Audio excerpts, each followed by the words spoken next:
Eduardo, como muitos de vocês sabem e conhecem também, tem uma pesquisa muito interessante com relação às lutas antirracistas. Na noite de hoje, ele vai aproximar para a gente o pensamento da diferença, a filosofia da diferença, as lutas antirracistas. É importante dizer, minhas queridas, meus queridos, que nós estamos gravando, o Eduardo Pacheco nos autorizou e a gente está gravando a apresentação de hoje.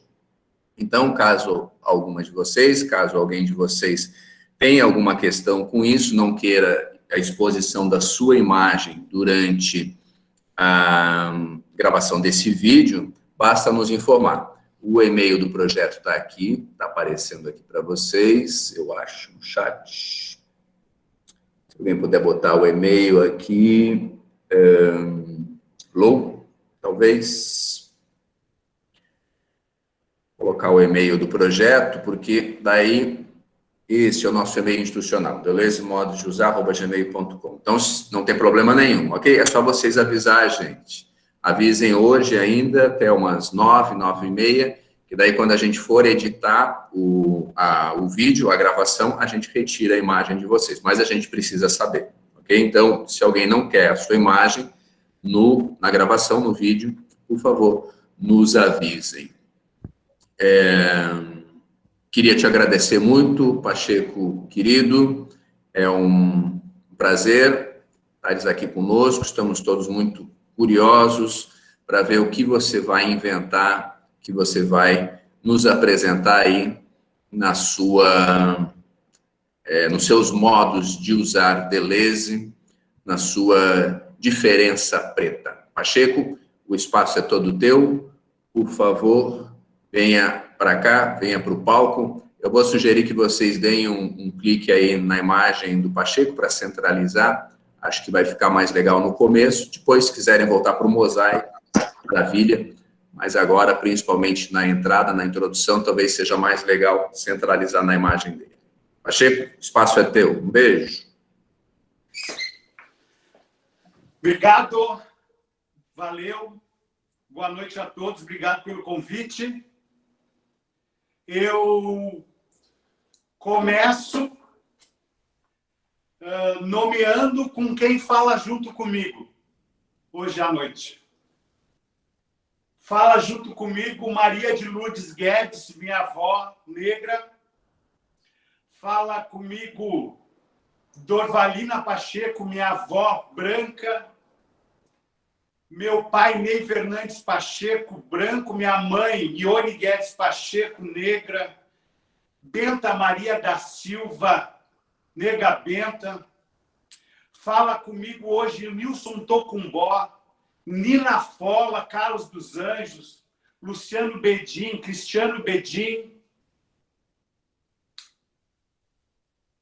E mais um montão de gente. Então, eu quero agradecer o convite por estar aqui. E a minha apresentação, minha conversa com vocês, eu chamei de cenas, tá? E eu quero começar com a cena número 1. Deleuze. Diferença e repetição. A repetição com passo é uma divisão regular do tempo, um retorno isócrono de elementos idênticos. Repetição de elementos isócronos, né? No tempo. 1, 2, 3, 4, 5, 6. 1, 2, 3, 4, 5, 6. 1, 2, 3, 4, 5, 6. Mas uma duração só existe determinada por um acento tônico, comandada por intensidades. 1, 2, 3, 4, 5, 6. 1, 2, 3, 4, 5, 6. 1. Dizer que os acentos reproduzem intervalos iguais seria um engano quanto à sua função.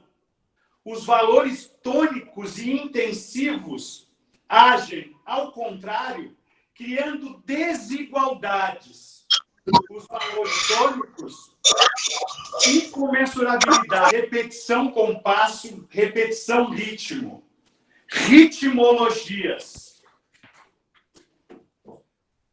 1, 2, 3, 4, 5, 6. 1, 2, 3, 4, 5, 6.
Vou para a cena número 2. Um colégio de ensino público, aqui em Porto Alegre, Morro da Cruz, lá em cima. Lá em cima, um projeto maravilhoso de música, professores bombando, uma professora mulher dando conta lá de fazer um grupo de música e composição bombando. E elas descolam um piano, velho. Então tem um piano na escola pública lá em cima do morro. Aí tem uma menininha preta, bem preta, que se identificou com o instrumento e está mandando ver. Aí tem colégio, tem apresentação de final de ano. A mãe da menina trabalha como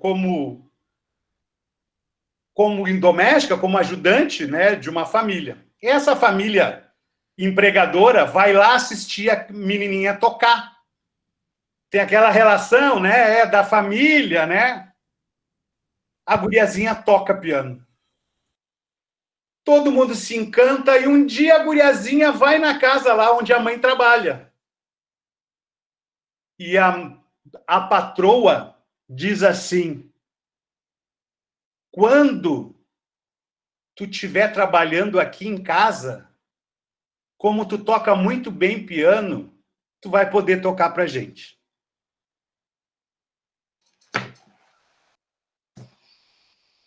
Ato número 2 da cena número 2. Um magrão, todo papo cabeça, conversando sobre religião com uma mãe. E aí tem aquela conversa, né? O ideal é deixar os meninos e as meninas crescerem para escolherem as suas religiões, né? Porque tu forçar eles a entrar na religião agora, seja ela qual for, né? E o cara, papo cabeça, aquela vibe, né? Todo acadêmico, tatuado, cheio da onda. Eis que a mãe diz para ele: mas se eu não levar o meu filho no batuque, a única referência que ele vai ter de pensar a vida é essa referência aqui do mundo do capital, do mundo da verticalidade, do racismo, da homofobia. Por isso que eu levo meus filhos no batuque, porque lá eles vão poder ter outra referência para poder pensar a vida.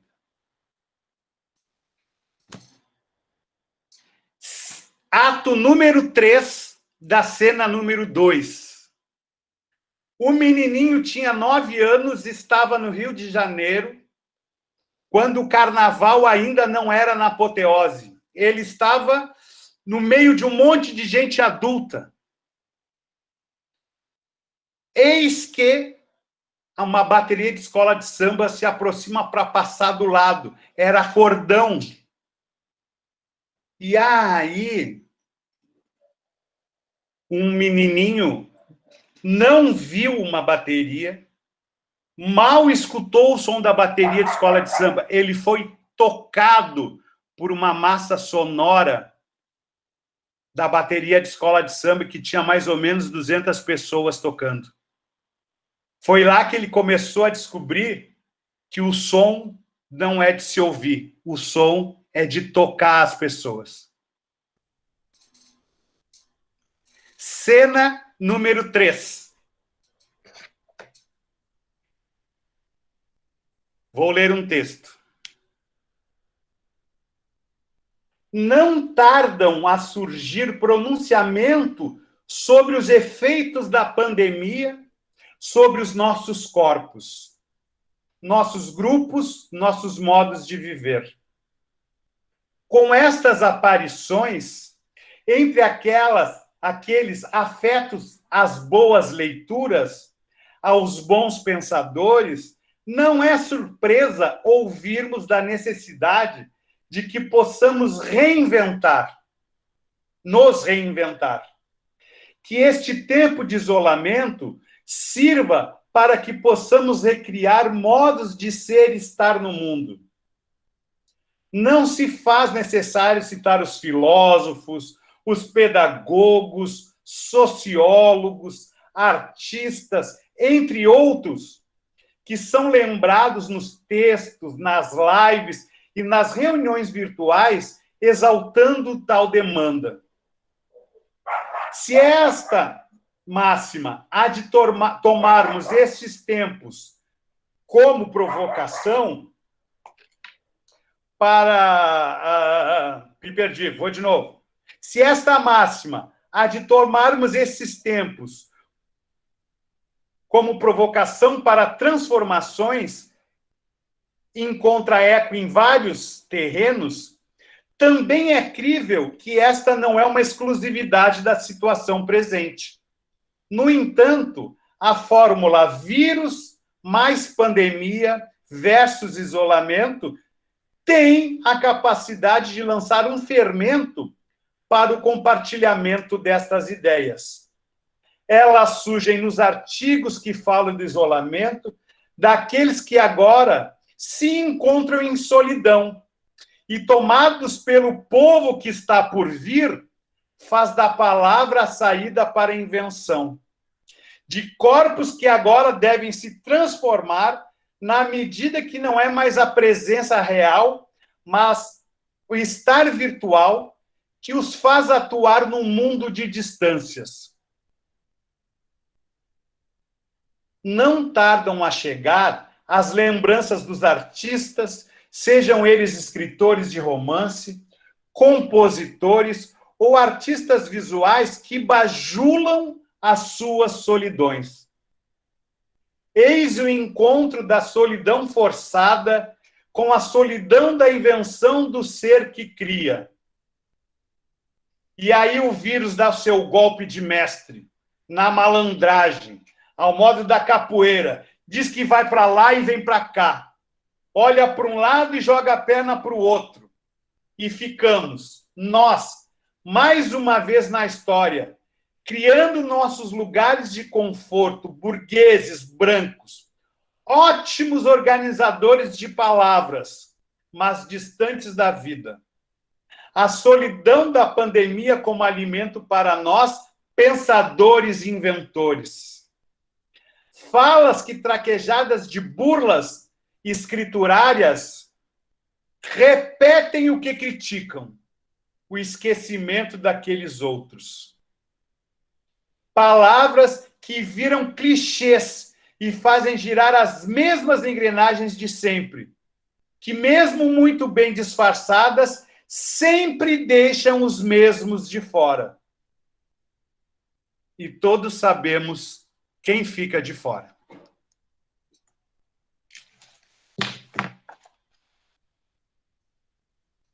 Cena número 4. Papo cabeça. O Deleuze, ele nos convida para pensar sobre desfazer a construção ocidental em relação ao sujeito, em relação aos modos de pensar a vida, né? E traz para isso a perspectiva de problematizar como a transcendência atravessa essa constituição dos modos de ser das pessoas e do mundo. O Deleuze vai propor que, através da diferença, ou melhor, que é na diferença que se inventa, que se cria.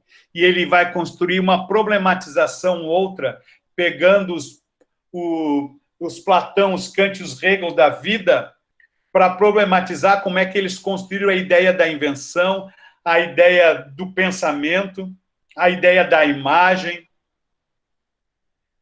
e vai propor que a gente atue no mundo numa perspectiva de um povo que está por vir.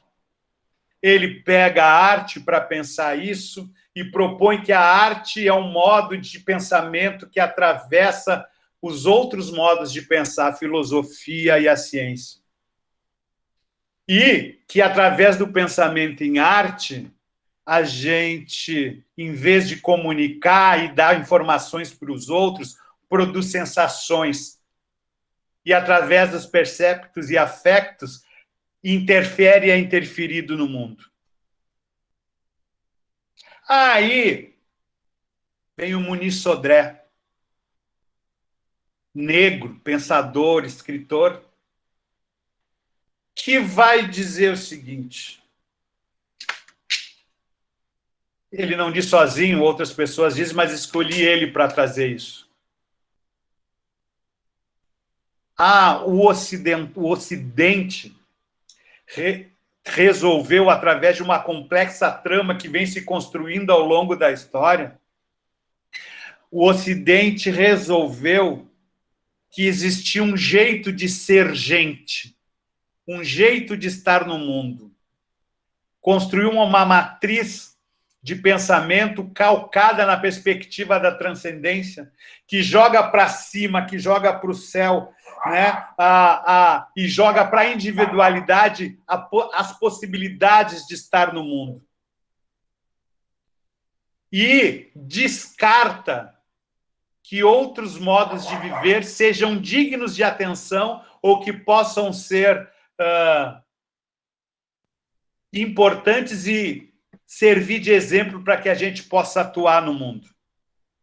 Essa perspectiva da transcendência e da verticalidade e do decalque de um modo de ser fez o Ocidente criar a imagem que o homem é a imagem de Deus, colocando os seres humanos num patamar ou outro em relação ao resto dos seres vivos na Terra. Aí o Muniz Sodré vem conversar com a gente e vai fazer a seguinte questão, ou proposição. Existem outros modos de estar no mundo. Existem outras matrizes de pensamento. Outras formas de se relacionar entre as pessoas e com o mundo. E uma das primeiras coisas que o Muniz Sodré vai problematizar é que o Ocidente resolveu e implementou um majoritarismo, um autoritarismo, um fascismo, não permitindo que se produzisse outros modos de sentido. E, ao não permitir que outros modos de sentido sejam tomados para pensar a vida, excluiu esses sentidos. A africanidade, que é o que o Muniz Sodré vai problematizar, é um desses outros modos. E aí, quando Deleuze, lá no Que é Filosofia, vai fazer a discussão sobre o território, a transcendência, e como a transcendência e como que está lá em cima interfere diretamente nos planos de consistência e de criação, quando as problematizações, as perguntas, as inquietações vêm de outro lugar que não do próprio plano, ele está chamando a gente para conversar sobre o afrocentrismo, sobre a africanidade, que toma a perspectiva da humanidade como mais um dos elementos que presentes na Terra. E aí aquela discussão que o Deleuze faz da perspectiva filosófica em relação à transcendência, em relação aos planos de criação, os povos africanos experimentam em vida, experimentam nas suas relações sociais, quando se colocam no mesmo patamar de existência e de importância dos outros seres na Terra. Isso, o que Deleuze está convidando a gente para pensar enquanto filosofia, é um modo de vida de determinados povos do mundo, da Terra. Esses modos de vida não são calcados na perspectiva de construir relações dialetizadas, relações dialéticas com os outros. Não é numa perspectiva de enfrentamento que a africanidade se relaciona com o outro. Um exemplo disso, bem próximo da gente, é de por que as religiões afro-brasileiras têm a presença do índio, do indígena, entre as suas entidades. É porque a africanidade, quando chega num lugar, não experimenta um confronto, experimenta uma adição, um convívio, um partilhamento. Esse indígena, nas religiões de matriz africana, esse indígena é homenageado pela africanidade como aquele que é o dono da terra onde os africanos e africanas estão. Um outro modo de pensar esses outros modos de relacionamento é a gente olhar para as religiões afro-brasileiras e como essas constituições acontecem. Grande parte dos terreiros, das casas de religião, tem a mulher, a Ialorixá, como a líder espiritual. Só isso já é um contraponto a toda a matriz ocidental que coloca na mão do homem a perspectiva de liderança. E aí tem uma coisa muito legal que quem chama a atenção é o José Carlos dos Anjos. Quando ele vai dizer que, na perspectiva ocidental, os heróis são aqueles eleitos, né, na perspectiva majoritária, construindo estátuas, né, monumentos para aqueles que são considerados heróis. Na perspectiva das religiões africanas, na perspectiva da negritude, quem está atuando junto, em nome, compondo com as pessoas, são as figuras minoritárias. É o preto que é velho, é a criança, é a prostituta, é o malandro. Não são as figuras majoritárias que atuam na luta contra a desigualdade, contra a hierarquia, contra as violências. São as figuras minoritárias desse campo social. E aí, nessa onda de pensar esse convite do Deleuze pelo olhar da africanidade, ou pensar que o Deleuze pode ter olhado muito para a África, eu quero trazer como exemplo a capoeira. A capoeira é a única luta do mundo que é dança, que é jogo, que é música, que é dissimulação, que é sensação, que é gesto, que é corpo, que não é só a marcialidade. Por sinal, não é marcialidade. Então, a capoeira, enquanto exemplo da potência de invenção da negritude no mundo, faz de uma arma, de uma ferramenta de luta, uma expressão que também é estética, que é a estética sonora, imagética, corporal. A gente tem esses exemplos em outros lugares do mundo. a Patrícia Hill Collins vai fazer essa lembrança de como as mulheres negras nos anos 20 e 30 nos Estados Unidos, que eram as mulheres negras que cantavam os blues nos Estados Unidos, tomam a perspectiva do blues para construir uma ferramenta de luta estética enquanto arma numa luta antirracista. A capoeira enquanto jogo, o blues enquanto música, a capoeira jogo, música, dança, o blues enquanto música, também traz uma outra perspectiva, que é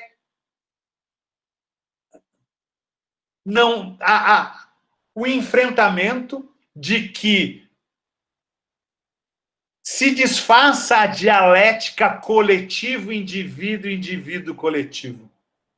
O que a Patrícia Hill Collins chama a atenção é o que a gente experimenta nos terreiros, é o que a gente experimenta nas rodas de samba, quando a perspectiva individual não é uma afronta ao coletivo e o coletivo não é um abafamento individual, porque não é uma relação de dialética.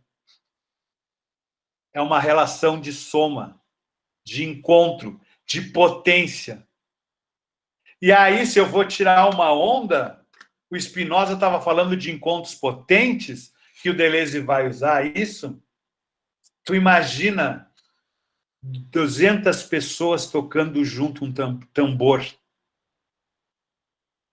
Tu imagina uma roda de capoeira com vários birimbaus, pessoas cantando e tocando e jogando. Uma roda de samba, um batuque, um tambor pegando. Tudo isso que eu estou falando não é só música, é corpo, é imagem, é história. E aí tem um negócio que é importante falar. Porque tudo que eu estou falando da negritude, que eu estou tentando aproximar com Deleuze enquanto possibilidade de construção de uma outra matriz que não ocidental, que individualiza a atuação no mundo e verticaliza em direção ao céu, se eu estou propondo que a matriz africana se constitui enquanto modo de vida num exercício de coletividade e de horizontalidade, porque não é numa perspectiva de alcançar o céu, mas sim de reverenciar e atuar junto com a natureza, porque uma entidade não é um ser do céu, uma entidade é um elemento que está aqui com a gente.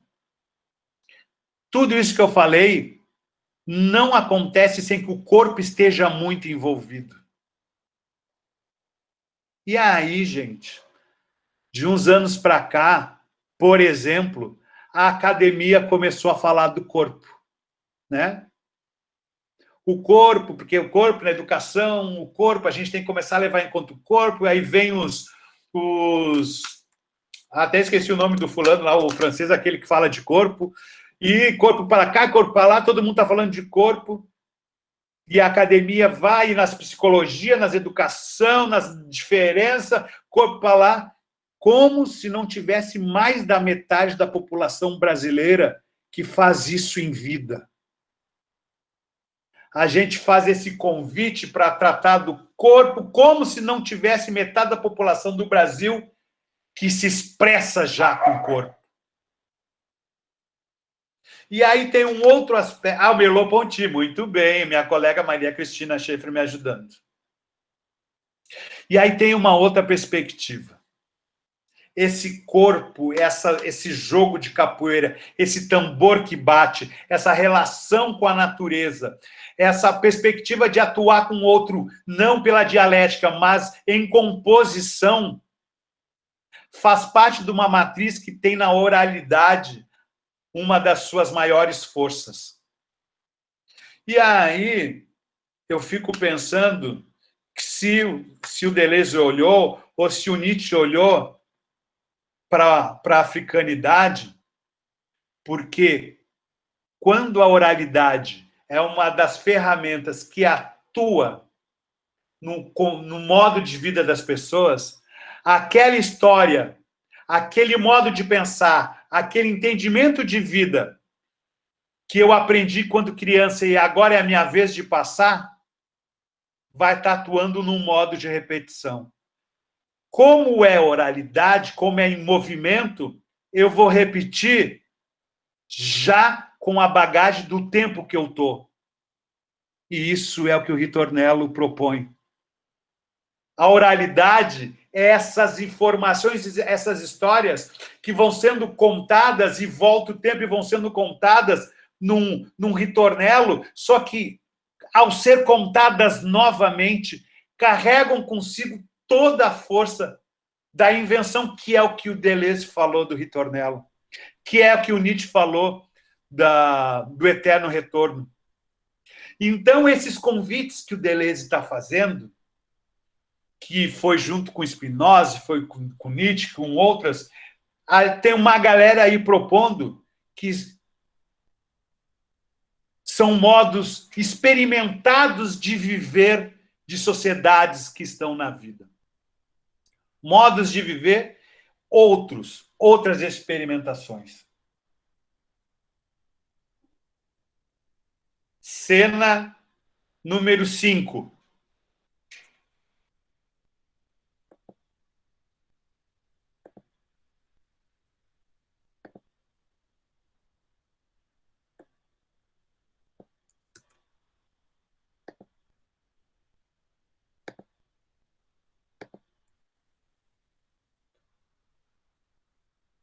Essa perspectiva da repetição, de reinventar, de corpo, né?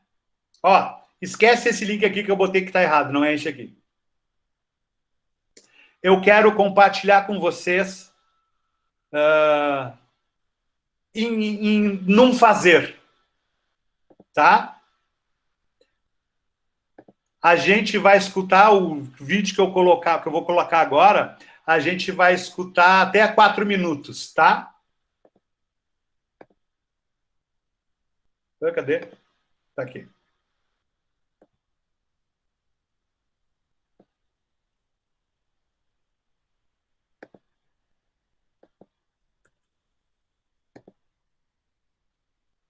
Aí eu conto 3, 2, 1, nós escutamos, cada um assiste na sua tela aí, 4 minutos desse vídeo, tá?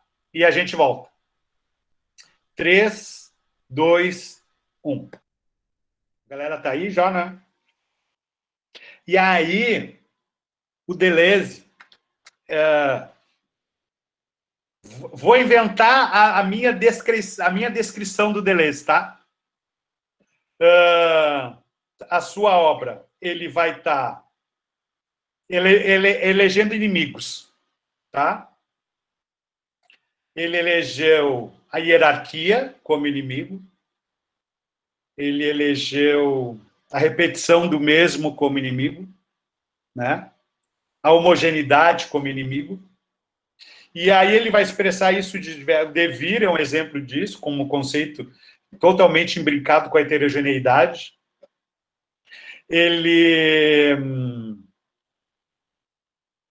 O rizoma, essa carrega isso, né? E aí, tomando isso para pensar a música e pensar a arte, a música ocidental, que é fundamentada naquela perspectiva de que existe uma nota mais importante que outra em relação à escala tonal, que tem toda uma organização que é toda montada para que o solista se apresente, por exemplo, né? Tanto na música popular quanto na música erudita, né? O cantor e o guitarrista, o lugar que tem esses na música, na imagem, né?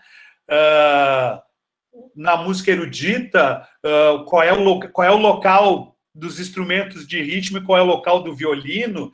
Então, essas hierarquizações que são expressas sonoramente, mas também são expressas nas organizações de como os músicos se posicionam, é um lugar de problematização que eu quero aproximar o conceito de rizoma, de horizontalidade, através de Deleuze. Essa música que a gente ouviu, ela não está calcada na possibilidade que tem um som mais importante que o outro ou um instrumento mais importante que o outro. Ela é um exercício de horizontalidade, aonde o som se compõe e ao som se compôs, produz aí, Deleuze, aquele corpo que fica de pé sozinho, aquele que independe de quem o criou. A obra de arte, que é a expressão rítmica sonora, uma massa sonora, que produz os perceptos os afetos, tomando que é filosofia, porque ao participar, eu não consigo ver aqueles corpos fazem parte daquela imagem, daquela cena, assim como aqueles sons nos afetam, nos atravessam. Sem uma perspectiva de verticalidade, uma perspectiva de horizontalidade. A música ocidental, ela fez uma escolha, joga para fora os ruídos, joga para fora o que é pulsação. O que vale é a gente construir melodias a partir de um sistema que hierarquiza notas. A partir dessa escolha, a música de um povo ficou de fora. A partir dessa escolha, a música ocidental se constituiu para que a melodia seja a grande estrela do fazer artístico. E aí a música africana vem. E aí outra, o Deleuze, no que é filosofia, ele constrói bastante da sua discussão sobre a arte a partir do autor, do compositor, do romancista. E aí eu estou propondo a gente pensar a arte a partir da horizontalidade, como a africanidade se coloca, aonde a composição também é da ordem do coletivo e não se preocupa com a ideia da evidência daquilo que não é grupo. E essa música eu quis trazer como exemplo disso. Essa perspectiva de horizontalidade, de rizomaticidade e de criação artística como uma obra de arte que se sustenta pela potência sonora, mas a assinatura não é do autor, do compositor, é do coletivo. Segunda obra. Agora eu quero mostrar para vocês. Agora, da etologia, me deu no meio, uma rasteira, e agora, bem, daqui a pouco a gente fala sobre isso. Me pegou, e agora, velho? Tchê, segunda música, tá? A gente vai ver agora uma leitura europeia da música africana, tá?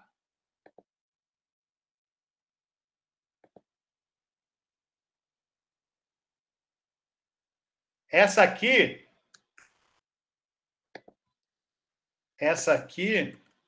a gente vai ouvir 3 minutos, tá? 3, 2, 1. Esse instrumento se chama marimba, tá?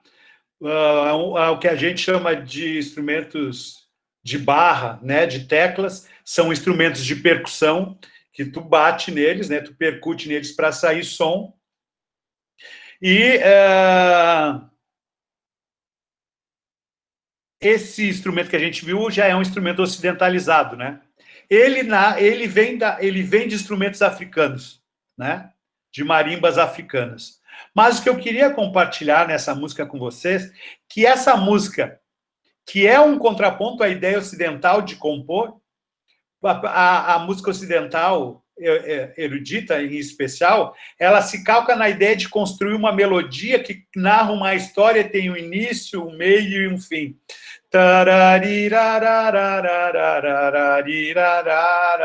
Né? E as melodias vão, quando a gente tem as melodias, né? E tudo é construído para que se possa ouvir uma melodia que é uma história narrada. E aí esses compositores, aí como Steve Reich, vai começar a olhar para o Oriente. E ele vai ver na música de percussão, na música de tambor, na música de repetição, uma possibilidade de invenção. Então, quando o Deleuze está lá no início na cena 1, falando que a repetição nunca acontece no mesmo lugar, quando a nota vem para o primeiro lugar, esse compositor olhou na africanidade para ver a polirritmia de tambores, que é um ritornelo, mas quando se repete, sempre repete diferença. Então, essa música que a gente ouviu, eu vou dizer para vocês que tem um exercício de um devir africano, de um devir preto, de uma música que se repete e coloca na repetição a sua produção de diferença. Né? Vamos para a última da cena número 5.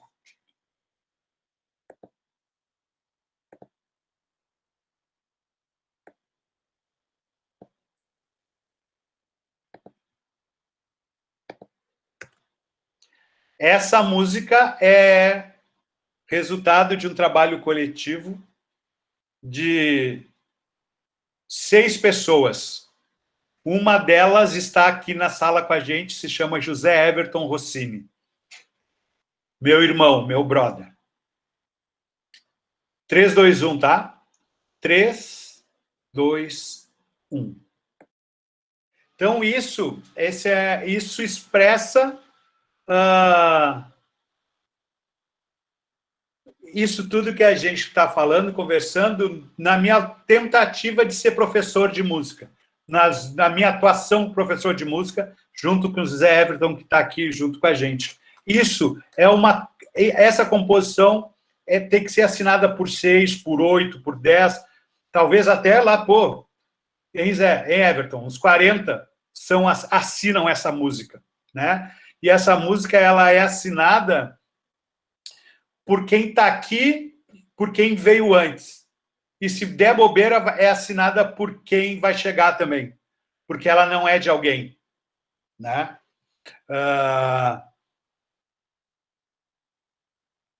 E com essa música, eu vou partir para o final. Só um momentinho.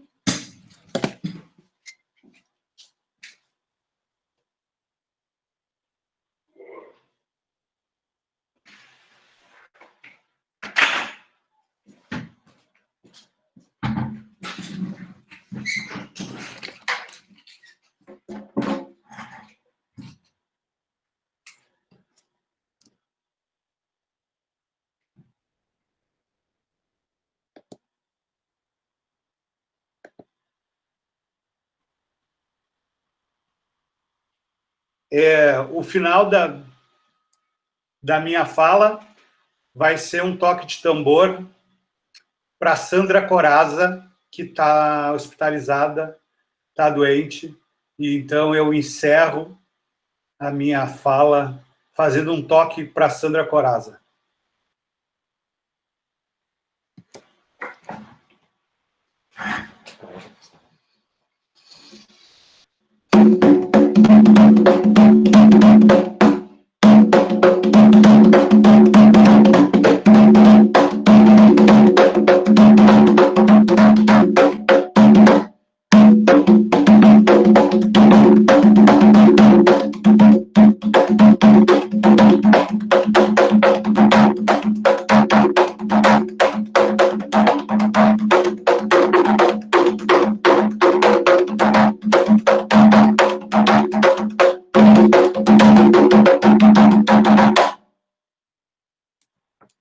Obrigado. Uhul!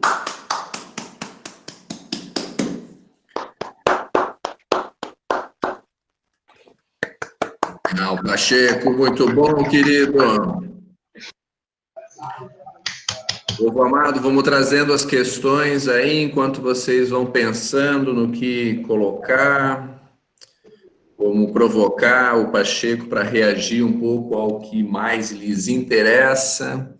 Eu vou aquecendo um pouco aqui os tambores. Essa imagem final achei muito porrada, cara. Tu dizia essa composição de vocês, que a composição não é de um alguém, não dá para pensar a composição como um ato autoral de um indivíduo, de um sujeito, mas ser de muitos, né? Falava dos 40, dá uma imagem assim de uma pequena multidão, de um grande grupo de compositores. Num outro momento, mais ou menos no meio da tua fala, tu dizia algo mais ou menos assim, eu até anotei aqui para depois fazer um texto aí uma hora contigo. Os conceitos que Deleuze se esforça tanto para nos oferecer ao pensamento é já um modo de vida em muitos povos da Terra. Não é numa perspectiva de enfrentamento que a africanidade se relaciona com o outro. Cara, na semana passada, a gente teve no Núcleo Sul da Abrapso um encontro com o cacique Eduardo, foi muito massa também. E ele falou bastante do modo de relação Guarani com o mundo, um modo que também não passa pelo enfrentamento, mas pela composição, usando aqui a imagem que tu trouxe na noite de hoje, né? Então, te escutando falar, eu fiquei pensando se esse jogo da transcendência, esse jogo tão caro à matriz branca ocidental, se esse jogo que nos leva a tomar o outro numa posição de enfrentamento, eu digo outro, não apenas o sujeito racializado como negro, indígena, mas também as árvores, os animais, tudo em nossa volta, né? Esse jogo que nos leva a evitar a composição com o mundo e nos afasta do relacional, de poder compor essa espécie de uma centralização, um jogo de centralização num dentro, que as psicologias gostam tanto de chamar de eu, personalidade, identidade. Bueno, será que esse jogo de enfrentamento, que não nos permite uma relação de composição com o mundo, ele não está assentado sobre a noção de propriedade? Essa ideia de sermos um eu separado de tudo, de termos uma identidade A, B ou C, mesmo quando a gente usa a identidade de um modo positivo e afirmativo, ou mesmo como a psiquiatria usa a identidade para dizer, a Maria tem essa patologia, o João tem aquela outra.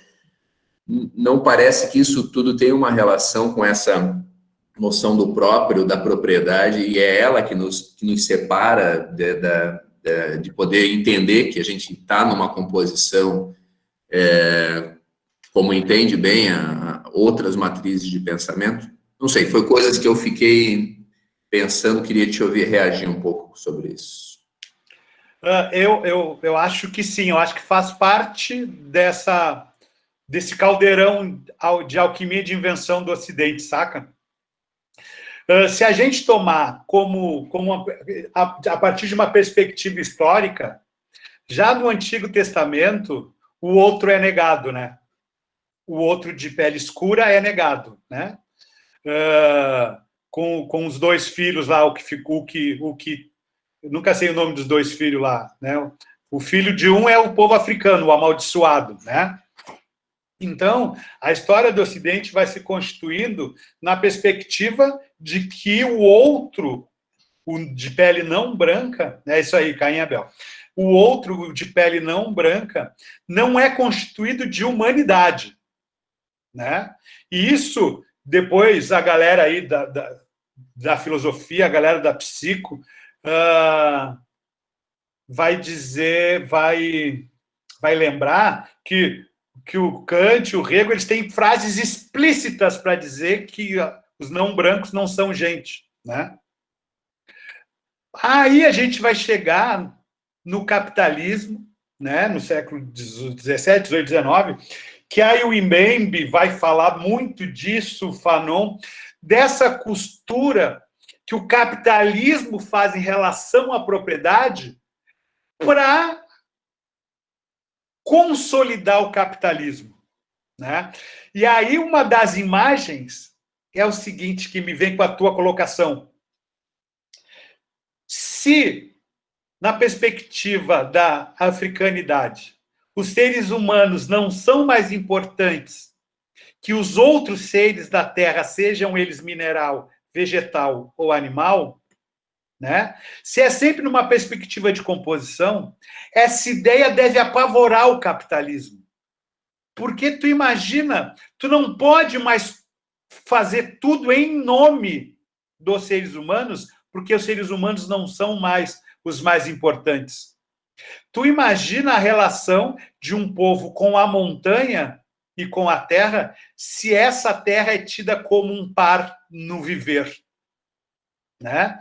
Então, me parece que nessa mistureba, né? Nessa mistureba que vem se constituindo durante um tempão, com o capitalismo encontra um outro elemento, né? Que é a propriedade e a perspectiva de acúmulo em detrimento de outros, né? Calcado na ideia que é construída no passado de que esses outros nem humanos são para participar do jogo de aquisição de bens, né?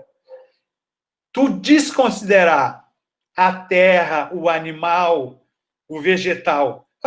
Exemplo prático, sem papo cabeça, a Amazônia, né?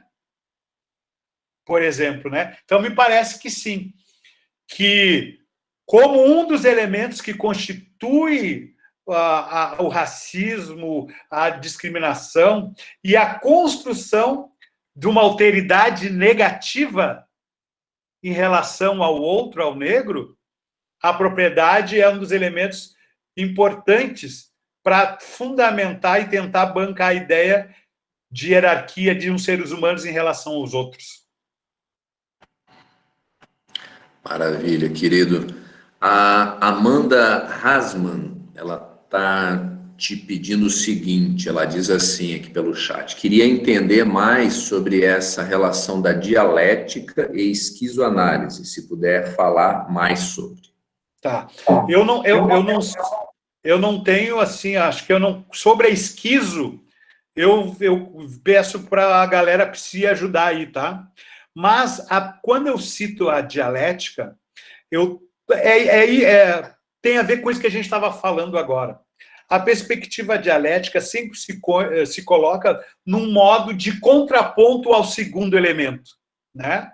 Então, se a gente olhar para a história do Ocidente, as incursões dos povos europeus sempre foram de incursões contra o outro, né? Um enfrentamento de domínio, de extermínio, né? De luta, e de negação do outro, né? Então, quando os negros africanos e negras africanas chegam ao Brasil, por exemplo, né? Ao se estabelecer na relação com aqueles que já estavam aqui, sejam eles nativos ou vindos de fora, os europeus, né? A matriz africana propõe que essa relação, claro, não é a relação com o branco escravizador é de luta, né? Mas a relação com o diferente não é de enfrentamento. Então, o Muniz Sodré vai chamar isso de dialetização, assim, da relação, né? Por exemplo, isso que a gente chama dessas misturas de religião, né? De santos misturado com santos negros, santos católicos, com entidades, é numa perspectiva de diálogo, foi aqui a Heloísa falou, de encontro. Não é numa perspectiva de excluir aquilo que é do outro. É nesse sentido que o Muniz Sodré coloca a não dialetização. A matriz africana não é de se colocar em contraponto contra o outro, é de compor com o outro. No sentido de uma composição, né? No sentido de uma dialogia, a Heloísa está lembrando aqui. A Isadora está pedindo colocar uma questão. Isadora, claro, por favor, pode abrir o microfone, se você quiser. Oi, tudo bem? Olha só, primeiro de tudo, boa noite ao Ed, ao Eduardo. Eu queria fazer uma pergunta, assim, não sei se eu entendi direito essa última colocação do Eduardo, sobre essa questão de que, né, com os santos da Igreja Católica, eu sou, primeiro de tudo, eu sou um bandista, então eu leio sobre o assunto, e eu não sei, até deixa eu abrir a câmera aqui. O que eu tenho conhecimento das leituras que eu fiz ao longo da vida é que essa questão da sincronicidade, que a gente chama, não é bem esse nome, mas enfim, que foi na época da escravidão, em que os escravos que vieram, enfim, desculpe, os africanos que vieram, foram escravizados aqui, eles queriam seguir cultuando as suas religiões afro. E os senhores da Casa Grande não deixavam, né? Eu ouvia castigos e tudo mais, bem severos em relação a isso. Então, o que eles fizeram foi colocar, corresponder cada nome da Igreja Católica, de um santo da Igreja Católica, com um orixá. Por isso que existe isso até hoje. Aí eu não sei se isso ficou muito claro ou não, aí eu... Até me desculpe se eu que não... Não, eu acho que isso que tu está colocando é também. Uhum. Sabe? Isso é também. O que eu estou tentando pontuar é que a perspectiva afrocentrada não se colocaria em guerra com a religião do outro. Ah, sim, sim. Entendi. Assim como o cristianismo faz. Ah, exatamente. Aí eu sim eu consegui entender. Aí eu fiquei pensando aqui, eu acho que não é bem o que eu entendi. Então tá certo. Mas muito obrigada pela riqueza aí. Eu agradeço, eu estou aqui acompanhando o encontro, o seminário, desde o primeiro dia. Estou aprendendo muito sobre a filosofia da diferença, sobre Deleuze com vocês. Muito obrigada a todos. É isso. Que bom, Isadora. Que bom saber. Obrigado pela participação. Seja sempre bem-vinda. Meus queridos, temos aí mais uns minutinhos. Aproveitem para trazer mais algum elemento, mais alguma questão para o professor Eduardo Pacheco.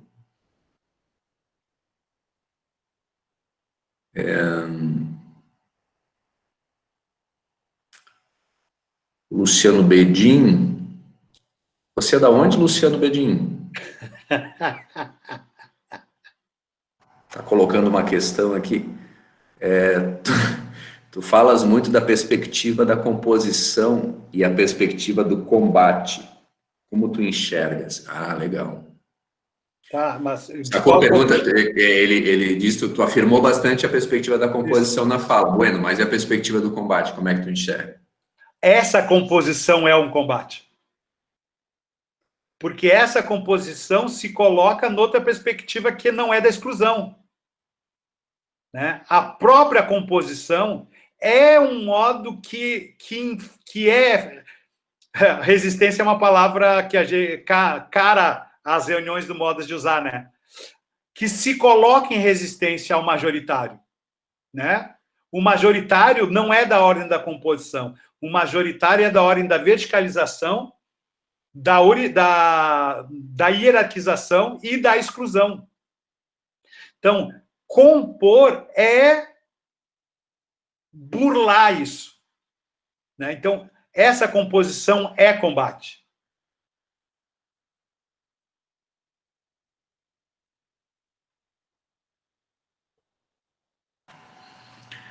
Combater compondo e compor combatendo.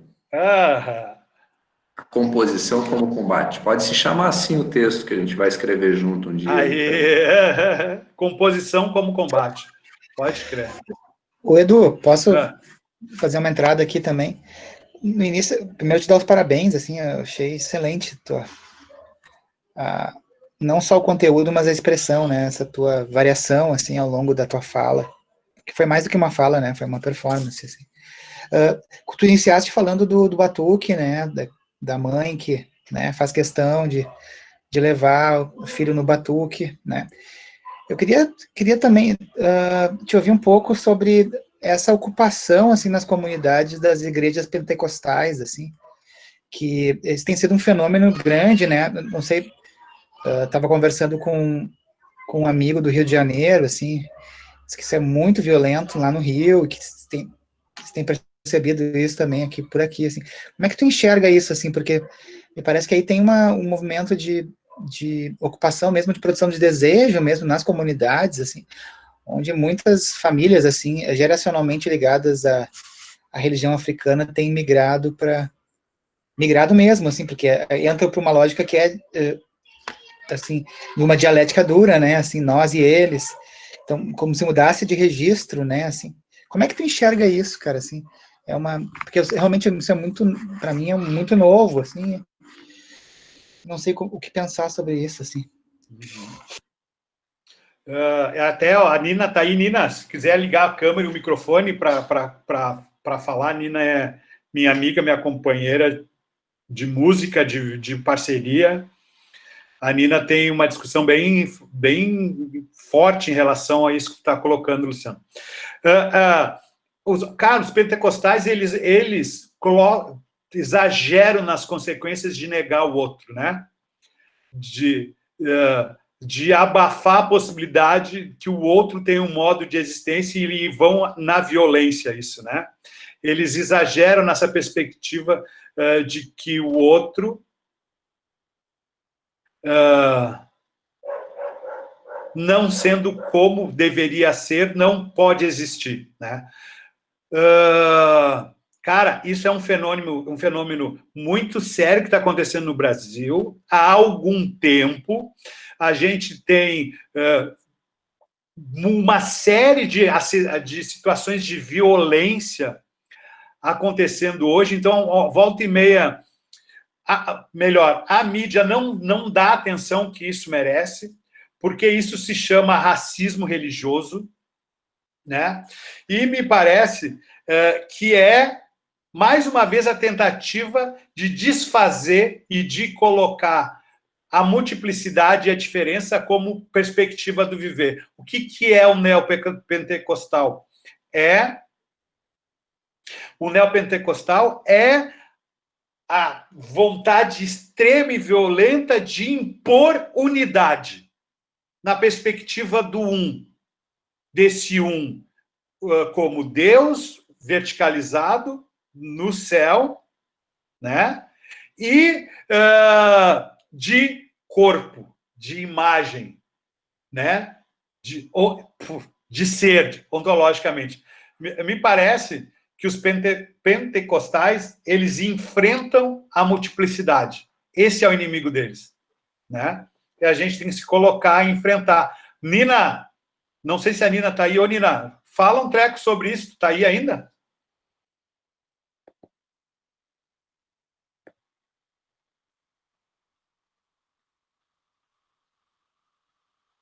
A Nina não está mais. Poxa. Talvez ela volta daqui a pouquinho, talvez ela pode ir com a gente no boteco. Isso, Vou aproveitar para colocar a pergunta da Cláudia, bem legal aqui. Como conciliar o afrocentrismo com a filosofia nômade? A pretensão do afrocentrismo é reivindicar um território de origem? Não é reivindicar um território de origem, é reivindicar um território de existência. É um modo de viver que aí, nas circunstâncias do mundo que a gente vive, foi tomado foi tomado na negatividade, né? Então, não é uma perspectiva da origem, é uma perspectiva da existência. Um modo de existência experimentado por grupos sociais, nesse sentido. E aí, uma filosofia, tomar isso como convite para a filosofia nômade é tomar isso como um convite para compor, né? O convite é que construir um modo de pensamento ou modos de pensamento e modos de invenção que não sejam, ou melhor, construir modos de invenção que a alquimia deles não seja de exclusividade do pensamento hegeliano, do pensamento kantiano, do pensamento platônico, até mesmo nietzschiano, né?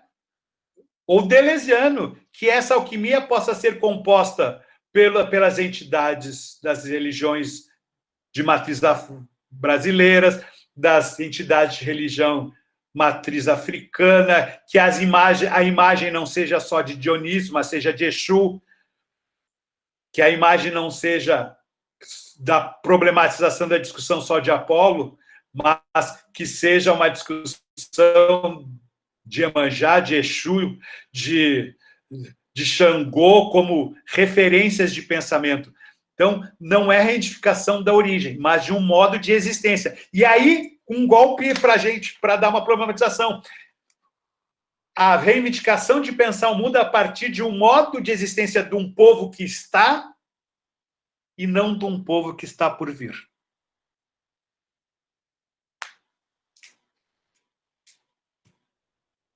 Muito bem, então agora nesse enfrentamento final de Pacheco contra Agamben. Olha, hein? Ele não joga capoeira. Ou numa composição com Agamben.